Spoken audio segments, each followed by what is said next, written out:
There are two challenges that traders typically face with liquidity. The first is knowing which level is actually being targeted, and the second is knowing whether the price is going to make a continuation or a reversal, which involves an understanding in advanced market structure, which most traders lack. So in this video, we've broken down everything you need to know about trading liquidity into 5 simple steps. So let's waste no time and start with step number 1, which is understanding the different forms of liquidity. Liquidity refers to areas in the chart that either contain a large quantity of unfilled orders or a large quantity of stop losses, and it presents itself in 2 different forms. When people typically talk about liquidity, they are usually referring to the external range liquidity, which can be either a previous swing high or a previous swing low. These are pivotal moments in the chart because they either result in a trend continuation or a trend reversal in the form of liquidity runs and liquidity sweeps, which we will be covering further into the video. The other form of liquidity is internal range liquidity, which is just another name for fair value gaps. This is what the price uses as fuel to attack the swing highs and lows. It's important that you pay attention to how the price interacts with both forms of liquidity, because together, they will tell you which direction the market is going to move.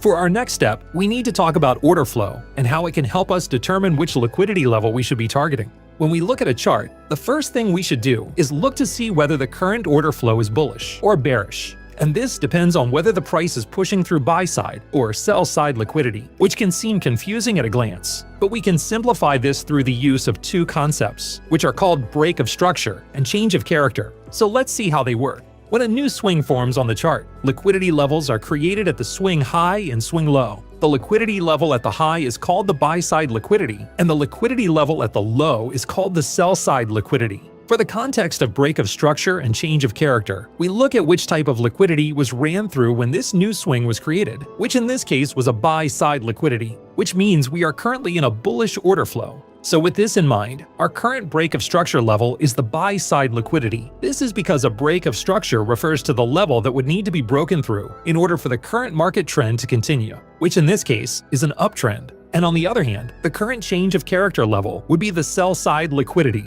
And this is because if this lower level was to be hit, it signals to us that the order flow might be looking to change, which in this case would be from a bullish order flow to a bearish order flow. But in this instance, the price pushes up and through the buy-side liquidity, which creates the break of structure, confirming that the uptrend is continuing. And now, with this new bullish swing, we have a new set of break of structure and change of character levels that we can use to assess if this uptrend will continue to progress. Here we have another depiction of a price swing, but this time, when we look at the liquidity that was broken before this swing was created, we can see it was a sell-side liquidity, which means that this chart would currently be in a bearish order flow. And this means that the current break of structure would instead be the sell-side liquidity level, because this would be the target level if sellers wish to continue the downtrend. And on the other side, the change of character level would be the buy-side liquidity, because this would signal a change in order flow from bearish to bullish. But for this example, the price chooses to push down and through the sell-side liquidity, confirming the break of structure, which tells us the current downtrend is continuing. So in summary, a break of structure refers to when a liquidity level is run that confirms the continuation of the current trend. And one of the most important rules in trading is that we should always trade the direction of the market's order flow and not against it. But this leaves the question, how do we know when the order flow has reversed? Well, here we have another uptrend, validated by the break of structure. Let's say price has hit resistance here, but this time, instead of creating a higher low, we instead see price push down to form a lower low. This is what we call a change of character, because it is the first signal that the price action may be changing from bullish to bearish. When this occurs, this lower low becomes the new break of structure, and the previous swing high now becomes the change of character level. This is because this high is now the level that would have to break in order to signal that we could be returning back to bullish order flow. But as it stands, we shouldn't flip our bias to bearish just yet, and the reason being is that this change of character could really just be a liquidity sweep. Instead, we want to wait to see if the price will push down and pass the break of structure level, as this will confirm the start of a downtrend. So in summary, a break of structure confirms a trend continuation, and a change of character signals that the direction of the order flow could be reversing. We'll now develop what we've covered so far in our next step, which is understanding the relationship between external and internal range liquidity. Here we have an uptrend, and we know this because the price has created a break of structure by pushing through the previous swing high. And with this new bullish swing that was created, we have our current external range liquidity levels. But because we know this structure is currently in an uptrend, we should be expecting the price to target the upper buy side liquidity level. But in order to do this, it needs to find some kind of support that can create the next bullish leg. And this is where we look within the previous swing for bullish internal range liquidity in the form of a bullish fair value gap. And this is what the market can use as fuel to go and push through the buy side external range liquidity. So what we've just seen happen is the market has used internal range liquidity to push through the external range liquidity level. And this has now given us a new swing with its own external range liquidity levels. And if we are expecting the price to continue this uptrend, we should again look within this new swing to find a bullish fair value gap that can be used as fuel to create the next leg up. So to summarize this, during an uptrend, we expect to see the impulsive moves leave behind internal range liquidity in the form of bullish fair value gaps that can then be used in the future to push through the buy side external range liquidity to create new higher highs.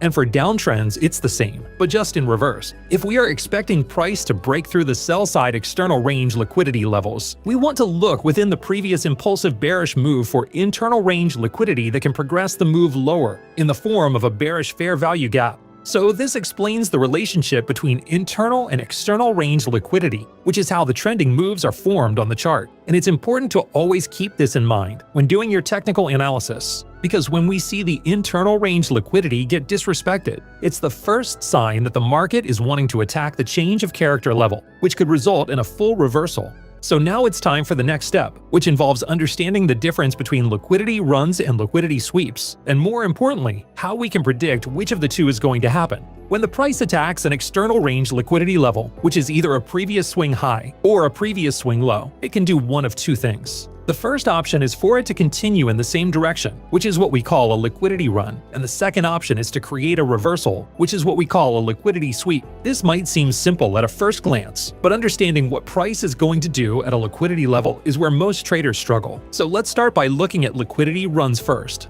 Here we have a swing high, which is the current external range liquidity that we are drawing into. Price then pushes up and closes above the level, but as it stands, this isn't yet a liquidity run. It has only created a breakout. What we are looking for is an additional bullish candle to form that creates a bullish fair value gap that overlaps with the breakout of the external range liquidity. This is because in order for the bullish move to continue, it needs to create internal range liquidity, which it can use as support during the next retracement. On the other hand, if it were to create the fair value gap above the level, this is also valid. The important part is that the internal range liquidity is created during or after the breakout, because this shows strength for the buyers by creating an area that they can use as support for the next leg up. However, if the fair value gap was created before the breakout, we cannot use it for validation of a run on liquidity. We have to wait and see if the chart creates the correct internal range liquidity that favors a trend continuation. As for liquidity runs on the sell side, we use the exact same principles, just upside down. This means we are looking for the creation of a fair value gap either within the breakout of the liquidity level or underneath it. We don't want to consider the fair value gaps that formed above the level. So let's now talk about liquidity sweeps. Here we have another swing high as our draw on liquidity, but this time, when price attacks the level, it fails to push over and close above it. This shows massive weakness in the buyer's efforts, creating what many know as a fake out, which is the clearest signal we could get that the price is creating a liquidity sweep. From here, we expect to see a reversal in order flow, meaning we should now be looking for short entries. But in the instance that this bullish candle does close over the liquidity level, it doesn't mean a liquidity sweep is off the table. And this is because if we look at where the last bullish fair value gap was created, we can see that it's below the external range liquidity. So if price was to move down from here, there's a high chance that this fair value gap will be completely disrespected, which is the first signal that the order flow could be switching. But with that said, we don't want to consider shorting just yet. Using the knowledge on market structure that we covered earlier in the video, we want to see if the price will push down below this previous swing low, because this would create a change of character, which is the second signal for the change of order flow. But the final piece that we are looking for is whether this bearish leg down managed to create a bearish fair value gap, because this is what sellers can use as resistance to continue the downward move, creating a new break of structure, which confirms that the market has now transitioned into a bearish order flow. This is the typical setup that we tend to see when the market creates a liquidity sweep. And the important note to take here is that we shouldn't actually be taking trades solely on how the price reacts to the external range liquidity. Instead, we should be looking at how the market structure forms, and then look for entries when it has shown a clear directional bias. which moves us on to the next step, which is that we should be using top-down analysis when looking for our trade setups. We'll demonstrate this by analyzing this segment of a chart on the 4-hour time frame. So firstly, we want to know which direction the current order flow is moving in, which we can see is bullish because we have this break of structure through the previous buy-side liquidity. So this means we should be looking to buy from somewhere within this range. But where exactly should we be looking for our trade entry? Well, going back to what we covered earlier about the relationship between external and internal range liquidity, we should be looking for a fair value gap within this leg that we can use for our long trade. But even with this, we shouldn't just blindly take a trade if the price draws into it. What we should instead do is move down into a smaller time frame to analyze whether the market actually respects this 4-hour fair value gap. So here we are looking at the same chart, but now on the 15-minute time frame. And as expected, we can see the current order flow on this time frame is bearish, which we can confirm with this break of structure. But remember, we want to enter a long trade, so what we are looking for is a reversal on this 15-minute time frame, so it aligns with the bullish 4-hour order flow. And when we mark out the current external range levels, we see a sweep occur, which, as we know, is the first phase of the reversal we are looking for. We then see the bearish fair value gap get disrespected, followed by a change of character, which means all we are waiting for now is the bullish break of structure to signal the reversal is complete, which it doesn't take long to do. When a reversal like this occurs, the first fair value gap to form afterwards is what is commonly known as the silver bullet. This is because it is the highest probability fair value gap that the market can offer. So this is what we will use to enter our long trade. And now we can switch back to the 4-hour time frame with the confidence that this 4-hour fair value gap has been respected based on the confirmation of the 15-minute trend reversal. And from here, we want to see the price push up to the buy-side liquidity where we can exit our trade. We could of course hold this trade for a longer period if we believe the market will continue in the bullish direction. But if we were to do this, we need to move up to a larger time frame so we can analyze the larger market structure. And now here on the weekly time frame, we can see that the market is actually making very bearish swings, which means whilst our short-term trade made sense on the 4-hour time frame, the price has actually moved into a weekly bearish fair value gap. So we should be expecting a reversal on the lower time frames to align with the weekly market structure. The key takeaway here is that we should always analyze what the market is doing on the largest time frames first, because this will give us an idea of how we can expect the price to behave when it hits an area of liquidity on the lower time frames. If you found